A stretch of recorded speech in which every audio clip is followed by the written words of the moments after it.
Okay. Yeah. How's that looking now? I think it looks pretty good. All right, you wanna pose? So what was the best part about business model generation? I mean, like, so what was one of the main points that we were talking about there in terms of our multi-sided platform, and how do we respond to each side of our platform? That's a good question. So I thought it was really interesting the analogies, Okay. right? Because it's so hard to know what you have sometimes, and as soon as they started to show other companies that had multi-sided platforms, then we can look at the successes that those platforms have had on either side and figure out how we can apply those successes to our platform as well, even if it's not necessarily the same product. So who's another multi-sided platform? The best example was that I thought was Nintendo with the Wii. So Okay. they've got the console, the Wii. Yeah. They have people that buy the console Yeah. and they play the games. That's one side of their platform. The other side of the platform is the game developers. So those are customers for Nintendo as well. So a game developer pays a license fee for a game and they gives a portion of the royalties to Nintendo. So traditionally, the game multi-sided platforms, you would take a loss on one side of your platform, typically your console, Right. and you would make that up in your game royalties.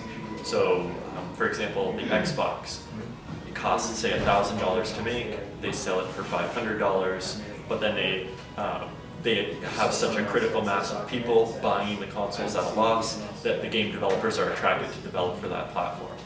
The difference with Nintendo is that they're actually making a profit on all sides of the platform.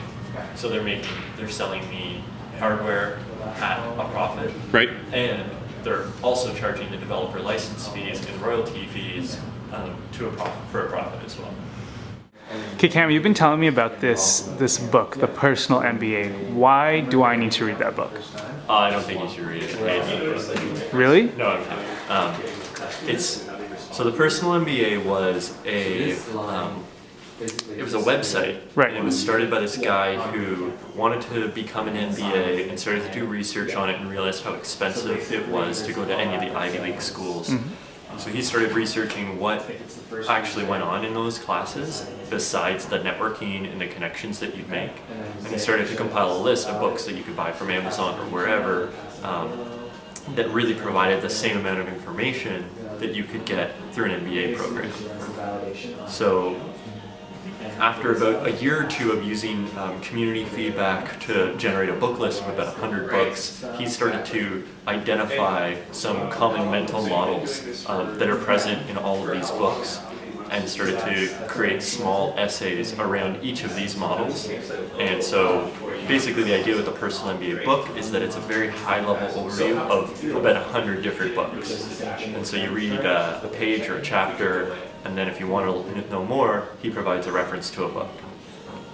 So, some people will say a book that'll never cover what I got out of 2.5 years of school. What would be the author's response to that, or your response to that, maybe? Well, I think that the big thing, definitely, there's not enough content in the book, first of all.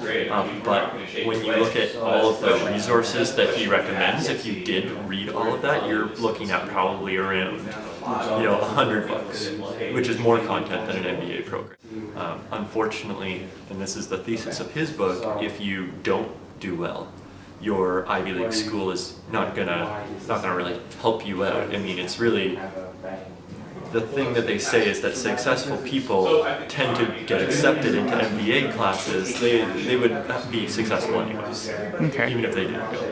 Fair enough. Now, the only other thing that comes to mind is that having the letters MBA after my name still means something in a lot of places.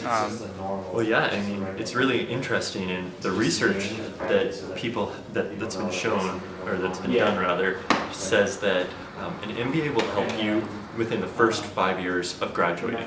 Okay. So you get your MBA, and it will help you get a job.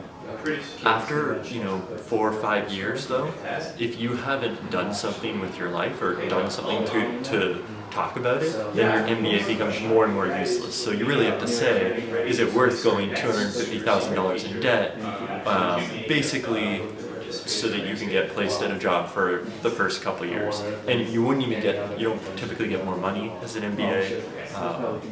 It's really about the exact same. More so it's the connections and the job placement opportunity. Cool.